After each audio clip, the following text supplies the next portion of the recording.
Selamat siang Bapak dan Ibu. Ini merupakan suasana di Desa Bangkarimung, Kecamatan Perlak Kota.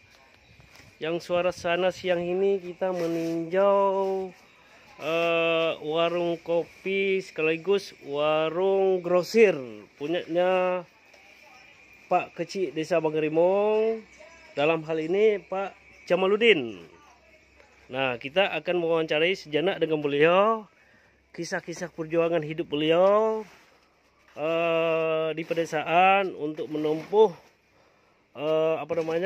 mencari nafkah demi menghidupkan keluarga tercinta. Ini berikut ada beliau, kita coba berbincang-bincang sejenak.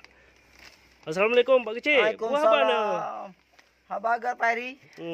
Kiban suasana di Kampung Bangkarimung pada umurnya? Aman. Insyaallah aman. Ronyo anak kelas sapu-sapu akan aman dadat.